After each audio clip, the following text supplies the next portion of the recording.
Hello friends, আশা করি সকলেই ভালো আছেন। উমেন বিগ ব্যাশের 20তম ম্যাচ পার্থের সাথে এখানে এডিলেটের ম্যাচ হবে। তো এই ম্যাচের আমরা পুরো অ্যানালাইসিস পুরো প্রিভিউ কিন্তু করব। এই ম্যাচের হচ্ছে যে কত রান হতে পারে, কোন মাঠে খেলা হবে, head to head record, recently form দুটো টিমের এভরিথিং ফুল ডিটেলস ফুল অ্যানালাইসিস কিন্তু এই ভিডিওতে করব। ভিডিওটা সম্পূর্ণ দেখলে ভালো একটা অ্যানালাইসিস কিন্তু এই ম্যাচের পেয়ে যাবেন। তো ভিডিওতে লাইক করে দিবেন, চ্যানেলটিকে সাবস্ক্রাইব করে রাখতে পারেন আমাদেরকে উৎসাহিত করার জন্য, যাতে করে আমরা পরবর্তী ম্যাচের ভিডিওগুলো তৈরি করি অ্যানালাইসিসের। তো এখানে চলুন আমরা প্রথমে মাঠ দিয়েই এই ম্যাচের অ্যানালাইসিসের ভিডিওটা শুরু করি।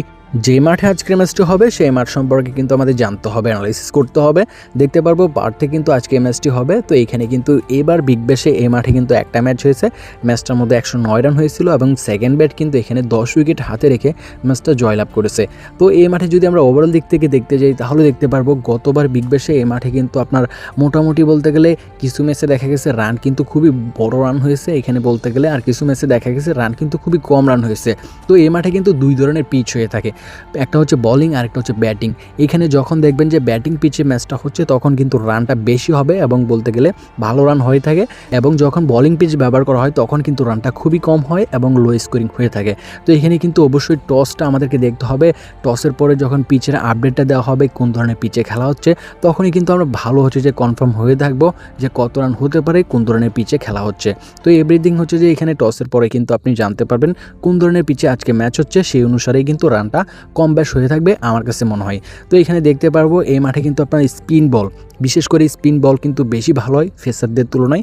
আপনি লক্ষ্য করবেন ফেস বলারের তুলনায় স্পিন বল যেই টিমে হচ্ছে ভালো মানের বেশি থাকবে তারা কিন্তু এই ম্যাচে হচ্ছে উইন চান্সেস ধরে অনেকটা এগিয়ে যাবে এবং তারা হচ্ছে যে এই ম্যাচের মধ্যে ভালো করবে।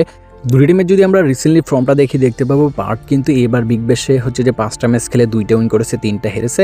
এবং এডিলেটের কথা যদি বলি তারা 4টা ম্যাচ খেলে 1টা উইন। তো রিসেন্টলি ফর্ম দুই টিমের কিন্তু একই অবস্থা এবার বিগ ব্যাশের, এবং হেড টু হেড রেকর্ডে কিন্তু এডিলেটের পাল্লাটা ভারী, তারা বেশি উইন করে থাকে। তাদের রেকর্ড কিন্তু পার্থের বিরুদ্ধে অনেকটাই ভালো আমরা দেখতে পাচ্ছি। আজকের এই ম্যাচের পাবলিকের যে ডিমান্ডটা সেটা কিন্তু এডিলেট স্ট্রাইকারের পক্ষে বেশি থাকবে, অনলাইনের যে রেটটা সেটাও কিন্তু এডিলেট স্ট্রাইকারের বেশি। তার পাশাপাশি হেড টু হেড রেকর্ডেও কিন্তু তাদের পাল্লাটা ভারী পার্থের বিরুদ্ধে।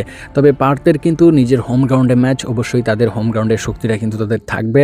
তার পাশাপাশি এখানে এবারের যে বিগ ব্যাশেও কিন্তু এখানে এডিলেটের তুলনায় কিন্তু পার্থ কিন্তু একটা ম্যাচ বেশি উইন করেছে, 5টা ম্যাচের মধ্যে 2টা উইন 3টা হেরেছে। অন্যদিকে এডিলেট কিন্তু এখানে বলতে গেলে একটা ম্যাচ উইন করেছে, বাকি সবগুলো ম্যাচই কিন্তু খারাপ খেলেছে।